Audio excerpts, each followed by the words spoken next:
네, 경제 연화를 보다 쉽게 풀어보는 경제 읽기 시간입니다. 다양한 경제 이슈들 김광석 한양대학교 겸임 교수와 함께 짚어보겠습니다. 어서 오십시오. 네, 안녕하세요. 예. 네. 자, 첫 얘기는 기준금리 얘기를 해보겠습니다. 한국은행 금융통화위원회가 기준금리를 연 3.5% 고민을 많이 했을 텐데 6차례 연속 결국 동결을 했습니다. 네. 어쨌든 물가 상승 압박은 있었습니다만 소비 위축도 그렇고 수출 부진 등으로 인해서 하반기 경제 상황들을 좀 고려하지 않을 수가 없었던 것 같아요. 네, 금리 인상이 필요한 것이 아니냐 하는 여론도 분명히 있습니다. 아마 그 여론에 해당되는 그 배경은 예. 한미 간의 기준금리 격차가 이렇게 벌어져 있고 그것으로 인해서 자금 유출 우려가 심각하다라는 것.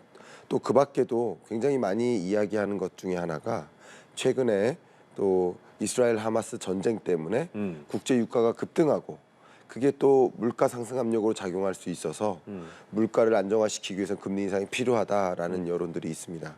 다만 그것도 중요합니다. 안 중요한 것은 하나도 없습니다.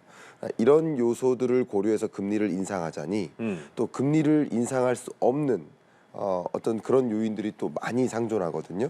가장 대표적인 것이 우리나라의 부동산 PF 대출 잔액이 쌓인다든가 그렇죠. 연체율이 쌓인다든가 이런 것들로 인해서 우리나라 내부적인 금융부실이 걱정이 돼요. 예. 이것 때문에 금리를 인상하기 어려운 상황이다라고 볼 수 있고요.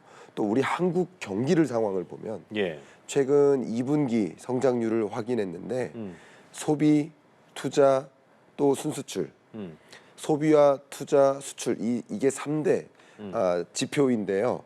이것을 합하면 이제 GDP에 가까워지는 거예요. 그렇죠. 근데 이 세 가지가 트리플 악재, 트리플 위기. 이게 2008년 금융위기 이후 처음 있는, 그러니까 이 분기별 성장률로 봤을 때 이 3대 지표가 모두 마이너스인 건 2008년 금융위기 이후 처음이에요. 그러니까 이마만큼 우리 경기가 위태위태하다 보니까 그렇죠. 마음 놓고 금리를 인상할 수가 또 없는 상황. 그러니까 양쪽 다 중요하지만 더 위태위태한 것은 아마도 부동산 PF와 국내 경기가 아닌가 그렇게 진단하고 금리를 동결할 수밖에 없었던 금리를 인상하지 않은 것이 아니라 금리 인상을 못한 것이다. 저는 이렇게 해석을 하고 있습니다. 얘기해 주신 대로 금통위가 이제 이스라엘 하마스 사태도 그렇고 국제유가 같은 이제 외생 변수 때문에 소비자 물가 상승률이 목표한 것보다 목표치보다는 수렴 시기가 좀 예상보다 늦춰질 수 있다 예상을 했는데 사실 네. 보니까 위원 6명 중 5명이 추가 금리 인상 가능성도 열어놨다고 하더라고요. 보니까 이제 그래서 이런 것들이 어떤 이 긴축 상태가 상당 기간 이어질 수 있을 것인가에 대한 네. 공감대가 형성된 거라고 이렇게 봐야 될까요? 예, 맞습니다. 역시 굉장히 거대한 불확실성, 이 불확실성 덩어리가 세계 경제 덩하니 등장한 겁니다. 예. 이게 도대체 국제 유가가 어떻게 치솟을지 아니면 이 수준을 유지할지 모르는 거예요. 국제 유가가 치솟게 되면 당연히 물가, 글로벌 인플레이션 압력을 또 자극해요. 예. 그것이 어떻게 전개될지를 모르니까 역시 지금으로서는 국제 유가가 불안한 상황으로 판단할 수 있고 국제 유가가 얼마든지 치솟을 수 있다 보니 그렇게 되면 국내 물가를 다시 한번 자극할 겁니다. 그럼 초인플레이션 위협이 또 찾아와요. 그러니까 당연히 상방을 열어둠으로써 지금 물가 문제가 더 중요하다고 생각이 되는 그 지점에는 적극적으로 금리 인상이 추가적으로 필요하다라고 생각하고 있는 것이라고 해석할 수 있겠습니다. 그렇다면은 박사님 보실 때 금리나 시점은 그 외생 변수가 우리가 통제할 수 없는 네. 특히나 이스라엘 하마스 사태 같은 것들 때문에 국제 유가가 더 부채질을 하고 있기 때문에 네. 항상 말씀하신 것 중 하나가 이제 국제 유가가 올라가게 되면 모든 게 다 올라가니까 그렇습니다. 이 금리 인하 시점 같은 경우는 대충 언제쯤으로 예상을 해봐야 되는 일단 걸까요? 전제로 말씀드릴 수밖에 없습니다. 시나리오에 따라서 이 국지전 양상으로 중동 전쟁이 여기서 마무리된다. 우리가 그토록 바라는 그것으로 전제를 깔고 질문을 주셨다면 그러면 24년 연내에는 특히 24년 끝자락에는 그 물가 상승률이 우리가 목표하는 2%에 안착될 것으로 보고 있습니다. 그러면 24년 끝자락 4분기 정도 빠르면 3분기 정도 기준금리 인하가 가능할 것이다라고 생각할 수 있겠는데 네네. 이게 그냥 국지전으로 끝나지 않고 확전된다면 이란의 참여라든가 서방 국가들의 참전이라든가 이런 식으로 확전된다면 국제 유가는 더 올라갈 수 있고 그러면 물가는 24년에도 안 잡히고 금리 인하도 24년 연내 어려울 것이다. 그러니까 고물가 고금리의 장기화를 부추기는 변수다 이렇게 해석해 볼 수 있겠습니다. 예. 자, 그럼 소비자들이 보실 때는 이제 기준금리는 동결됐습니다. 6차례 연속 동결이 됐는데 네. 은행권 금리 같은 경우는 당분간 계속 오를 것 같다 이런 예상이 나오고 있는 겁니다. 네. 기준금리 동결됐는데 대출금리 왜 자꾸 오르는 건가? 이거에 대한 네. 궁금증을 가지는 분들이 계실 것 같아요. 네, 그렇습니다. 그 두 가지로 제가 좀 축약해서 설명드리겠습니다. 한 가지는 그러니까 은행에서 여러분들이 만나시는 시중금리는 이 시중은행들이 한국은행으로부터 조달받는 그 기준금리로 조달받은 자금이 있을 거 아니에요. 그 기준금리에 플러스 알파를 매겨서 시중금리가 결정될 거죠. 그 알파를 우리는 이제 가중금리라고 볼 수 있겠는데 가산금리. 예. 근데 가산금리를 조정하는 겁니다. 그러니까 매주 금요일 날 금통위와 이 5대 은행들이 부서장들이 모여서 지금 이 가계부채가 급하게 늘어나고 있으니까 예. 가계부채 규모를 줄이기 위해서는 시중금리를 좀 올려야 된다. 그러니까 기준금리를 인상할 수 없는 상황이니까 은행들이 이 가산금리를 더 높게 적용해서 시중금리를 올려야만 가계부채 규모가 더 빠르게 늘지 않을 수 있다라는 의사결정의 결과라고 저는 생각을 하고요. 첫 번째. 예. 두 번째는 최근에 미국 국채금리가 치솟잖아요. 그럼 그것들이 세계 글로벌 금리, 시중금리에 영향을 줘요. 그러다 보니까 그것들이 반영된 시중금리. 그래서 우리 기준금리는 6번째 연속으로 동결되고 있는데 예. 시중금리는 상승하는 이유가 그 두 가지로 추격될 수 있을 것 같습니다. 그렇군요. 자, 그리고 참 중요한 대목인 것 같습니다. 이렇게 네. 우리나라 대출금리에도 영향을 주게 되는 미국의 10년물, 네. 1, 2년물도 아닙니다. 이 10년물 국채금리가 2007년 이후에 처음으로 그러니까 거의 한 15, 16년 만인데 예. 4.9% 돌파하면서 5% 바라보고 있는 상황인데 이게 미국 경제 지표가 예상과 달리 강한 모습을 계속 보이고 견고한 모습 보이고 있기 때문이라는 예상이 많이 있더라고요. 네. 전망이 어떻게 좀 분석하십니까? 네, 그렇습니다. 미국 10년물 국채금리가 이렇게 높게 치솟는 배경에는 두 가지로 또 함축을 해본다면 한 가지는 미국 경기가 그만큼 아직까지는 탄탄하다. 버텨주고 있다. 최근에 발표된 지표들로는 이제 소매 판매 같은 거 결국 미국 경제에 상당한 기여도를 갖고 있는 것이 소비 부문인데 예. 그러니까 미국 경제의 소비가 활성화돼 있다. 미국 경제는 탄탄하다는 증거예요.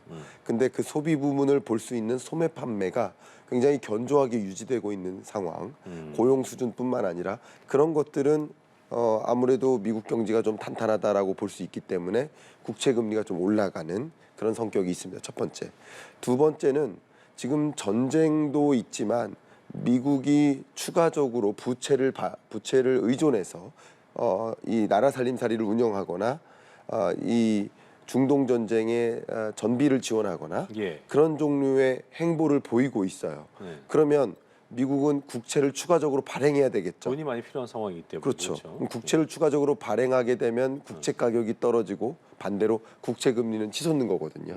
향후에 그런 문제로 미국이 추가적인 부채를 의존하겠다라는 그런 생각들이 반영되면서 역시 국채 금리가 크게 뛰고 있는 상황이라고 볼 수 있겠습니다. 이런 전쟁 상황이 지속된다 그렇다면 네. 미국이 중재해야 될 일이 많이 생긴다고 한다면 그렇다면 국채금리 이거 10년물도 5% 넘어갈 수 있는 거 예상해봐야 되는 거예요? 네, 그렇습니다. 말씀드렸던 대로 국지전으로만 끝나면 국채를 추가적으로 발행해야 될 이유가 많지 않아요. 그런데 이게 확전되는 양상이라고 한다면 미국이 경찰적 지위를 발동시키기 위해서 추가적으로 부채를 더 의존할 수 있습니다. 그렇게 되면 국채 금리는 더 올라갈 수도 있는 것입니다. 어떻게 이 전쟁이 확전되는가 이게 굉장히 중요한 물음표라고 볼 수 있겠습니다. 알겠습니다. 자, 이런 상황에서 미 연준 인사들이 다음 달에 있을 금리 결정 앞두고 엇갈린 시각을 보인다는 또 기사가 있었는데 네. 연준의 대표적 매파로 불리는 인물이죠. 월러 이사가 경제가 어떻게 전개되는가를 지켜봐야 된다. 네. 아까 말씀하신 것과 좀 맥을 같이 하는 것 같은데 그렇습니다. 어떤 의미라고 봐야 될까요? 네, 굉장히 연준 위원들도 고민이 많을 겁니다. 근데 어쨌든 이 전쟁은 굉장히 재밌게도 물가 상승 압력이기도 하지만 예. 동시에 경기 하방 압력이기도 해요. 그러니까 지금 글로벌 경제가 2023년보다 2024년에 성장률이 더 낮아질 것으로 전망하거든요.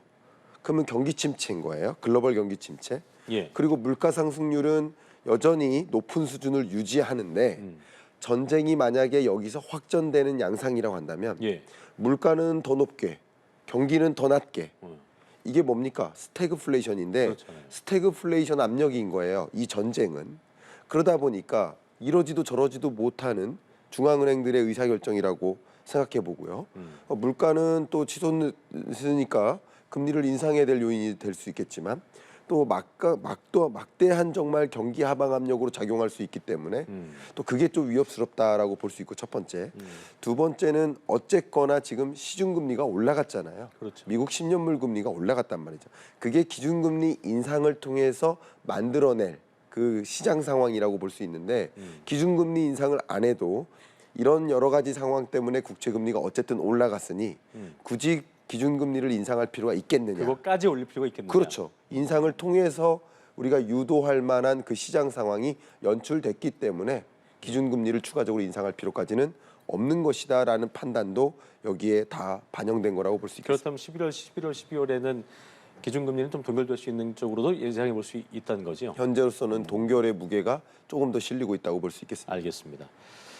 자, 이스라엘 하마스 전쟁 때문에 세계 경제의 불확실성이 확대되고 있는 점 모두가 좀 우려하고 있는 상황인데 국제금융센터가 이란이 참전을 하고 아까 말씀하셨던 것처럼 국지전을 끝나는 게 아니라 사태가 네. 장기화할 경우에는 국제 유가가 저희가 최근에 이제 $100 넘어가면 어떻게 하냐 얘기했었는데 네. 최고 $150까지 오를 수 있다 네. 전망이 나오기도 했습니다. 물론 우려의 최악의 상황일 텐데 네.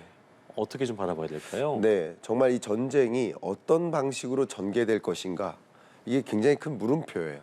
그러면 이 전쟁이 지금 이 수준 상황으로 그냥 국지전으로만 끝난다. 그러면 국제유가 상승 압력이 그렇게 크지는 않을 거라고 볼 수 있습니다. 근데 이 확전되는 양상이 이란이 대거 참여하고 서방 주요국들이 뭐 무기 지원하는 방식으로 한든가 아니면 지상군을 투입한다든가 확전되는 양상이라고 한다면 국제유가는 정말 우리가 걷잡을 수 없는 수준으로 올라갈 수 있겠다라고 가정할 수 있겠는데 예. 세계 주요 연구기관이라든가 블룸버그 이코노믹스를 비롯해서 지금 네. 국제금융센터도 제시를 해주셨지만 여러 기관별로 이렇게 확전되는 양상일 때는 국제유가가 얼마나 치솟을까를 분석을 한 거거든요. 분석 결과 $150까지도 갈 수 있다. 왜냐하면 이란은 중동 가장 대표적인 산유국 중에 하나고요. 그렇죠. 또 이란 옆에 호르무즈 해협이 있어요. 거기 또 봉쇄할 수 있다는 그 예, 위협 왜 때문에 전쟁할 때는 그렇죠. 항상 뭐 합니까? 거기에 에너지 차단, 식량 차단. 그러니까요. 그게 전쟁의 가장 기본적인 수단입니다. 그렇습니다. 그러니까 호르무즈 해협을 봉쇄시키면 그 호르무즈 해협을 통과하는 세계 원유 물동량이 대략 20에서 35% 가량인데 그게 공급이 안 되고 공급망 병목 현상이 생겨버리면 국제유가는 올라갈 수 있거든요. 그러니까 그게 가장 무시무시한 우리가 좀 바라지 않는 그런 방향성 아닌가 생각합니다. 자, 그리고 마지막 주제인데요. 최근 5년 동안 주택 구매 건수가 가장 네. 많은 1,000명이 매수한 주택 수가 이게 44,000여 채 이렇게 집계가 됐다는데 네. 그러니까 계산을 해보면은 한 사람당 평균 44채 구매한 거거든요. 네. 그리고 여기에 보면 2030 세대도 161명이 포함됐대요. 네. 어떻게 바라봐야 됩니까? 여러분들께서 이런 뉴스를 접하시다 보면 참 허탈하다, 감정적으로 좀 마음이 무너진다 그럴 수 하는 있죠. 그런 감정이실 거라고 생각됩니다. 어쨌든 이 데이터는 뭐냐면요. 민홍철 국회의원실에서 예. 국토교통부로부터 데이터를 받았습니다. 예. 그래서 2018년부터 23년 6월까지 약 5년 6개월 동안 주택 구매 건수가 상위 1,000명, 구매 건수 기준으로 1등부터 1,000명을 헤아려 본 거예요. 가장 많이 주택을 많이 이렇게 구입한 1,000명을 가지고 분석을 해봤더니 말씀하신 대로 1인당 평균 44채 예. 그리고 100채 이상 구매한 그런 다주택자 같은 경우도 46명이나 됩니다. 그러면 이런 흐름을 어떻게 해석할 수 있느냐? 그러니까 부동산이라는 이 개념은 주거의 대상이었는데 주거가 아닌 투자화되고 있다라는 좀 투자를 넘어 안타까운 투기 같다는 생각이 예, 듭니다. 투자를 넘어 투기로도 그렇죠. 볼 수 있겠죠. 네. 그래서 법적인 기준을 넘어서지 않는다면 뭐 투자에 해당된다고도 볼 수 있겠지만 투자화되고 있는 이런 부동산 시장의 모습을 보여주고 있는 그런 통계가 아닌가 그러니까요. 저는 해석을 합니다. 이게 사실 전세 사기로 악용될 수 있는 무차별적인 다주택 구매가 또 그런 우려가 있기 때문에 네. 그런 일도 있었고요. 규제의 목소리 나오고 있는데 규제해야 되는 목소리 나오고 있는데 네. 끝으로 어떤 대책이 좀 필요할지 짚고 마무리 짓겠습니다. 네, 말씀드렸듯이 이 부동산은 주거 안정에 기여를 해야 됩니다. 결과적으로 많은 다주택자들이 이렇게 대량의 주택을 구매하면서 전세 사기로 전개가 된다든가 맞아요. 네. 또 그런 것으로 반복적으로 악용하다 보면 주거 불안에 더 시달릴 수도 있고 그렇죠. 양극화 문제가 벌어질 수 있기 때문에 그것이 어떤 불법적인 오용이 있는지를 끊임없이 확인해야 되고 절대 이런 것들이 주거 불안을 해치지 않도록 하는 그런 대응 전략들, 정책들 마련할 필요가 있지 않을까 그런 생각을 해봅니다. 알겠습니다. 여기까지 경제읽기 김광석 한양대학교 경영교수와 함께했습니다. 오늘 말씀 고맙습니다. 감사합니다. 예.